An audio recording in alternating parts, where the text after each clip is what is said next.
Hi everyone, my name is Dominic, and I've chosen to do my informative speech on the influence of football on Brazilian culture. Now, Brazil has won 5 FIFA World Cups, which is more than any other nation. They've qualified for the FIFA World Cup more times than any other nation, and they've also led the World Cup in scoring all time, which is a significant achievement and just shows how great of a football nation Brazil truly is. Now, no matter what your social status is in Brazil, it still brings people together, but why exactly is that? I got most of my FIFA stats from Statista.com, which is a great site for football stats around the globe. Now, football in Brazil originated from England. It was brought over by two men by the names of Oscar Cox and Charles Miller in 1894. Their exact goal coming to Brazil was to introduce these Brazilians to a brand new sport, and these guys were sort of like pioneers for football. So when football was first originated in England, it was only an upper class sport, so only people with wealth or some sort of power or money were able to have opportunity and access to play the sport. So when it first came to Brazil, only upper class Brazilians had the access to play it. Now, as football became more popular over the next few years, it was exposed to way more people, and then a new strain of football was actually developed and created in Brazil. Now, what I mean by this is that England and Europe played more defensive schemes. They had more defensive tactics. They just put more emphasis on the defensive side of the ball in football. But Brazilians, being naturally faster people, they had a faster pace of the game. They had more flamboyancy and flair. They just had a brand new offensive attack that the game of football hadn't seen before.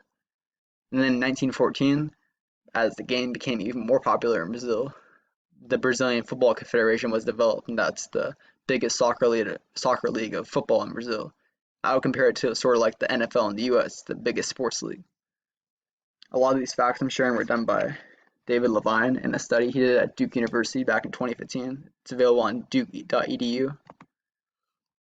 Now, as this game became even more popular, lower class Brazilians were getting a chance to play. So all of a sudden, it didn't matter what your social status was, you had the opportunity to be able to play football, and it was no longer a thing where it was just upper class individuals like they did in Europe. So football was then deemed the game of the people because any person had the opportunity to play. It didn't matter who you were. So I believe this shared interest between all the people in Brazil sort of contributed to why they had this unique style of play that they developed. Now, events and gatherings because of the sport. So unless you guys are not familiar with FIFA, because I brought it up multiple times now, FIFA is the biggest soccer tournament in the world. It's held every 4 years. It's held in different nations, so it's completely randomized, and it's comprised of the best 32 countries at that very time. So it is truly the best football tournament you can get together. So when this happens, when FIFA happens, it pretty much shuts down the country for everyone to watch. Even employers give their staff breaks to be able to watch games. You might be a bartender and the game might be going on at the bar, so your boss might give you 30 minutes to be able to watch the game with fans from throughout the bar or restaurant. Then there's also viewing rooms with hundreds of people, so people will gather not to watch a sport live, just or not to watch it live in front of them, but to just watch it on a giant Megatron or TV. It's that big of a sport there. Now, most professional games are played in public, so you're able to go watch it in person, or most games are held on TVs in bars and restaurants. And there's over 700 clubs to attend throughout the country, so there's plenty of events and games.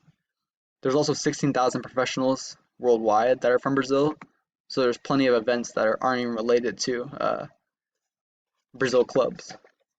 And this is a picture of Brazil fans watching the FIFA World Cup back in 2014. They're all repping their jerseys and home country colors. Now, the FIFA World Cup was actually held in Brazil in 2014. They built 12 brand new ginormous stadiums that are still there today. So they got 12 new stadiums because of hosting the FIFA World Cup.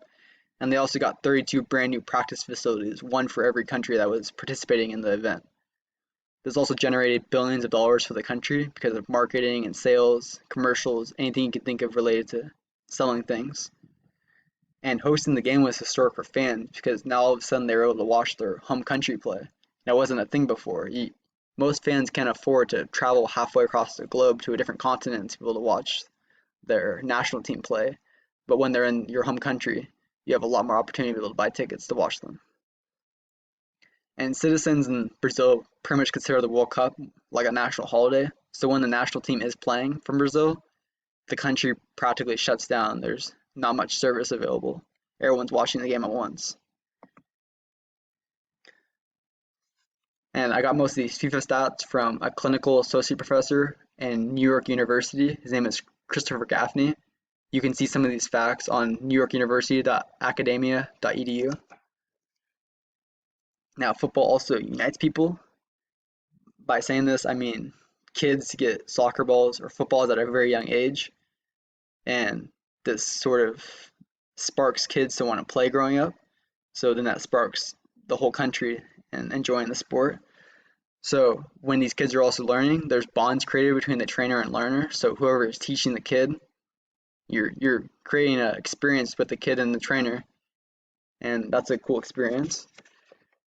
And now also chemistry and skills are developed at a young age. Now, if say like a 7-year-old's getting a football or soccer ball, whichever one you want to call it, and he plays all the way growing up, and they do that with every kid, then you're very likely to get grown-ups that have crazy skill and crazy, the national team has to have crazy skill because of all these kids that grow up that play. Now, the social status doesn't matter for football either, so anyone in the country that's a Brazilian citizen has access to be able to play or talk about it or anything. And because it's a common interest among many, it's a very popular small talk in many public settings. So you might be getting your haircut or at a restaurant or just any public setting. Generally, most people can talk about football because it's a shared interest. And I got most of these stats from Eduardo da Silva, who is a Brazilian soccer player, and he's a very skilled player of all time, and he has a lot of insight on the game. Now, this is Rio de Janeiro. It's a very large city in Brazil, and the city actually has more soccer fields than religious temples, which just shows how much opportunity they have to play and get better with their friends or even random people. Now, why is football so important? It's the people's sport. Anybody of any social status has access to play. Big games shut down the country from popularity, so truly, if you're not already a football fan, you probably become one because of everyone around you.